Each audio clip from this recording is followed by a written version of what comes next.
Prince William and Kate marked World Mental Health Day last year by hosting a special edition of BBC Radio 1's Newsbeat. During the show, the heir to the throne discussed how past events can impact someone's mental health, and his comments were interpreted as a reference to his mother's death and his brother's decision to quit as a senior member of the royal family. Royals-turned-reporters Prince William and Kate anchored a youth-focused special to discuss the importance of mental health for a show being broadcast today at 12:45 p.m. and 5:45 p.m.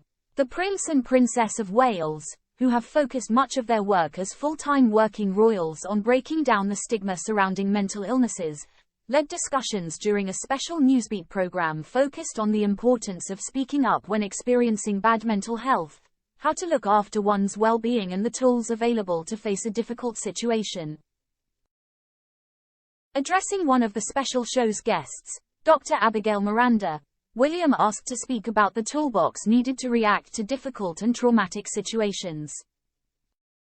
In a clip played on BBC One ahead of the broadcast of the full program, the Prince of Wales said, "A lot of the work we've done on mental health and listening to lots of people talk about it, everyone likes a toolbox, particularly men. A toolbox is quite a useful analogy to kind of use. A lot of people don't realize what they need until it actually comes along. You can be living one life 1 minute and something massively changes and you realize you don't necessarily have the tools or the experience to be able to tackle that." William's reference to major events changing one's life could be referring to the major trauma he experienced when, just a teenager, his doting mother Princess Diana died in a car crash in Paris. Similarly, the heir to the throne may also be referring to his brother Prince Harry leaving the royal family as a working member. The Duke and Duchess of Sussex's decision to leave the firm saw Prince William losing what would have been a precious ally and supporter once he acceded to the throne, much like Princess Anne has been tipped to be for King Charles III. Dr. Miranda, an educational and child psychologist working in early years, told William, "To have, I suppose, in your toolbox, communication would be key and I suppose some of the myth-busting as well around attachment. We know now through studies that actually any parent who spends a significant amount of time, or any caregiver, with the child will also form similar attachments and have those similar patterns as well."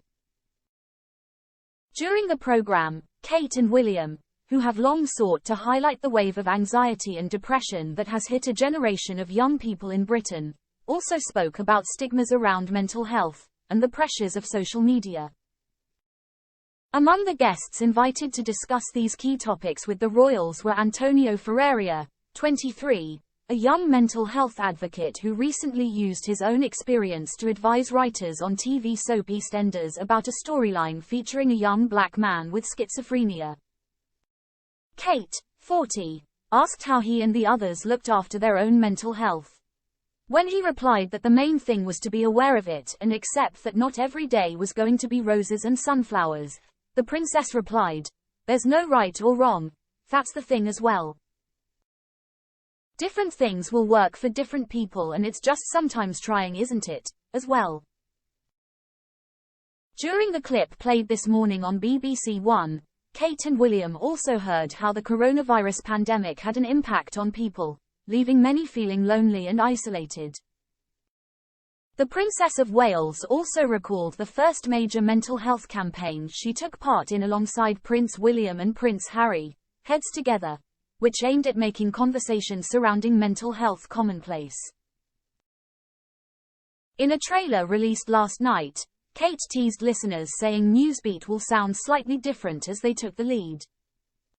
The full program will be aired on Radio 1, Radio 1 Extra and the Asian Network.